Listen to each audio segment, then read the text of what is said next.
बाबा श्याम की बातें सुनने के लिए भजन मंत्र शक्ति यूट्यूब चैनल को सब्सक्राइब करें और बाबा श्याम से जुड़े रहें। आप सभी श्याम भक्तों को जय श्री श्याम।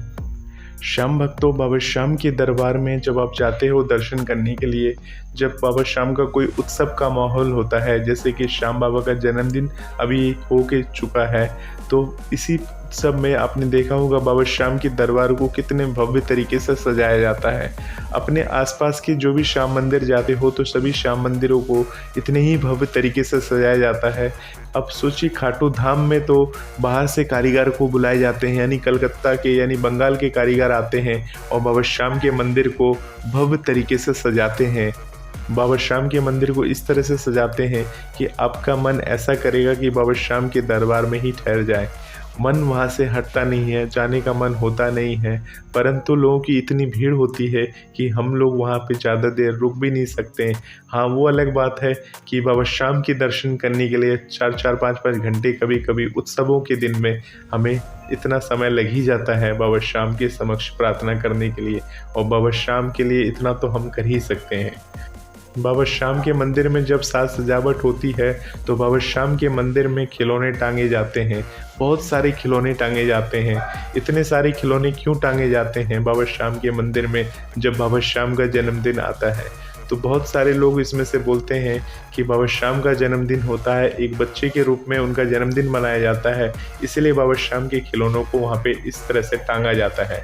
आपको बता दें, ये खिलौने मंदिर प्रशासन की तरफ से टांगे जाते हैं।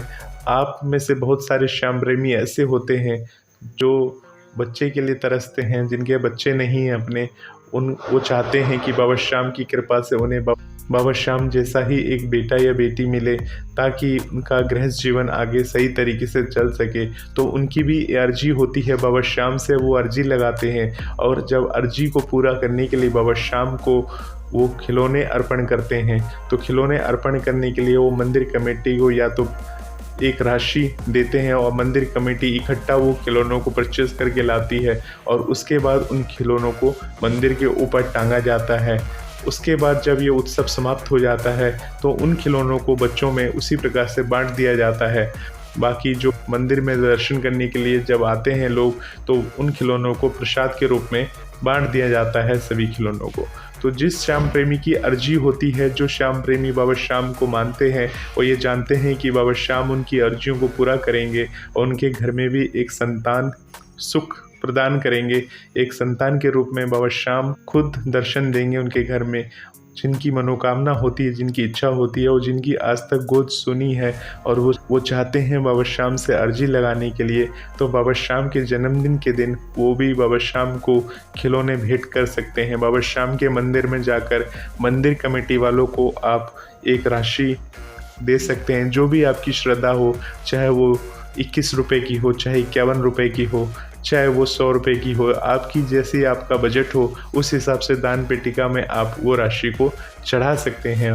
तो मंदिर कमेटी वाले वो खिलौने लेके आते हैं और वो आपके नाम से, यानी कि आपने वो चंदा चढ़ा दिया तो आपने अपना नाम तो नहीं लिखा, परंतु जो आपने राशि दी है भगवान को तो सब पता है, तो वो जो राशि दी है उस राशि के नाम से वो आपके नाम से मंदिर में चढ़ जाता है और बाबा श्याम को वो खिलौने के रूप में वो लोग अर्पण करते हैं।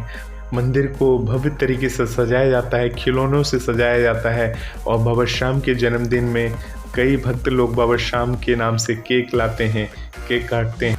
कोई 1 किलो का केक लाता है। खाटू धाम में तो 2022 में देवउठनी एकादशी पे 150 किलो तक का केक बाबा को अर्पण किया गया, जिससे बाबा श्याम को केक का भोग लगाया गया। मावा मिश्री का जो केक होता है वो बाबा श्याम को भोग लगता है। तो इस तरह की केक का भोग लगाते हैं और बाबा श्याम से विनती करते हैं कि बाबा श्याम, हे बाबा श्याम, हमारे घर में भी सुख समृद्धि, और अगर बच्चे नहीं हैं तो एक किलकारी घर में भी गूंजे। इस तरह से बाबा श्याम के समक्ष अर्जी लगाते हैं और बाबा श्याम से प्रार्थना करते हैं, और उनके घर में बाबा श्याम जैसा ही श्याम सलोना एक बालक या बालिका के रूप में किलकारी गूंजती है, और बाबा श्याम की फिर वो शुक्रिया करते हैं और फिर बाबा श्याम का वो भोग लगाते हैं, सवा मनी भोग प्रसाद करवाते हैं। तो बाबा श्याम से इसी प्रकार से आप अर्जी लगाइए, बाबा श्याम से विनती करिए, बाबा श्याम आपकी मनोकामनाओं को पूर्ण करेंगे। बोलिए हारे के सहारे की जय। जय श्री श्याम।